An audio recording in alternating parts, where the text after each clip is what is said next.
안녕하십니까. 세상 읽어주는 남자 이상훈입니다. 오늘은 TSMC와 파운드리 경쟁을 벌이고 있는 삼성전자의 파운드리에 대해서 한 말씀 드리겠습니다. 이 최근 분위기만 놓고 보면요, TSMC가 잘 나가고 있습니다. 이 3분기 점유율이 52%를 넘겼고 7나노 공정의 리드 타임도 이 통상 2개월에서 6개월까지 늘어났다는 뉴스도 나왔습니다.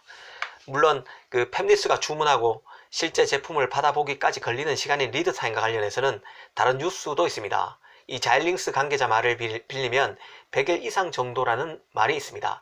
정확히 6개월인지 아니면 그 3개월에 조금 못 미치는 100일 정도인지는 가늠하기는 어렵겠지만 아무튼 최첨단 공정에 대한 주문이 크게 늘어난 것만은 틀림없는 사실인 것 같습니다.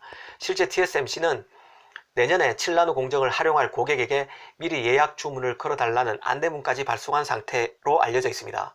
그런데 최근 미국의 IT 전문 매체인 퍼드질라에 의미 있는 기사가 났습니다.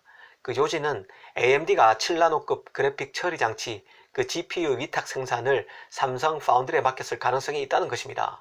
이 AMD는 CPU에서는 인텔, 그리고 GPU에서는 엔비디아와 경쟁하는 업체입니다. 그간 AMD는 CPU와 GPU 전량을 TSMC에 맡겨왔습니다. 그런 만큼 이 기사가 사실이라면 삼성 파운드리도 대형 고객사 유치로 TSMC에 대한 추격의 발판을 마련한 것으로 볼 수 있을 것 같습니다. 이 퍼드질라 기사를 자세히 보겠습니다. AMD 그래픽 카드 브랜드는 라데온입니다. 그런데 AMD가 최근 내놓은 중가 그래픽 카드인 라데온 RX 5500 XT의 7나노급 GPU 제품인 나비14 생산을 삼성 파운드리에 맡겼을 수 있다는 것인데요. 나비14는 7나노 공정을 기반으로 하는 그래픽 카드 칩입니다. 이 기사에서는 나비14가 삼성에서 위탁 생산된다고 해도 놀라운 일은 아니라고 봤습니다.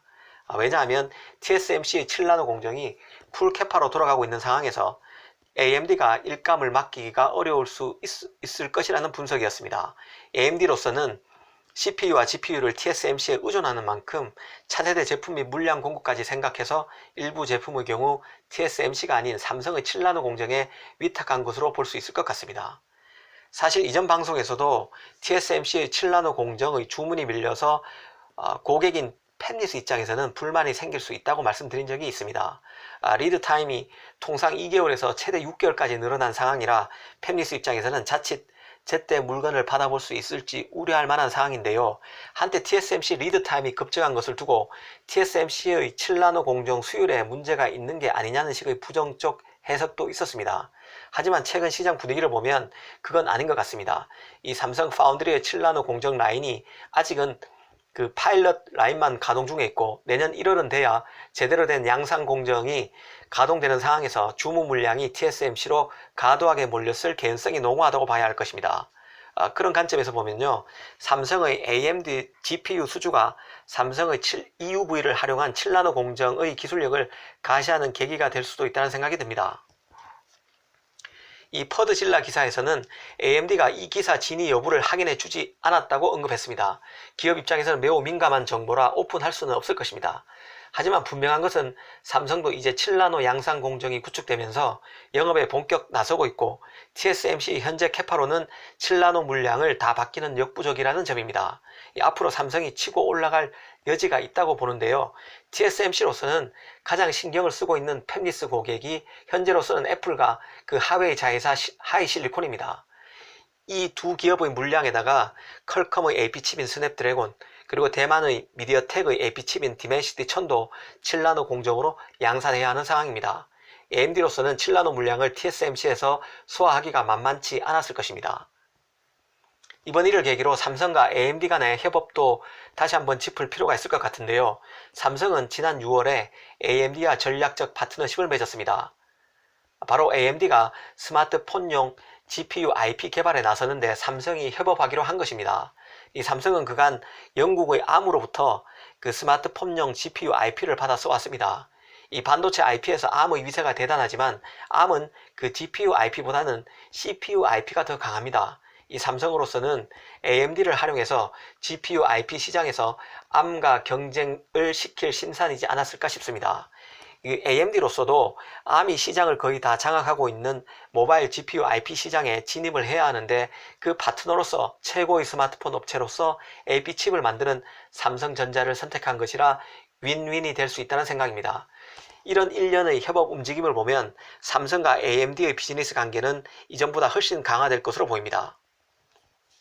다시 한번 삼성 7나노 공정에 대해서 생각해 보겠습니다. 지금 파운드리 업계는 7나노 등 최첨단 공정을 둘러싸고 폭풍 전야와 같은 분위기입니다.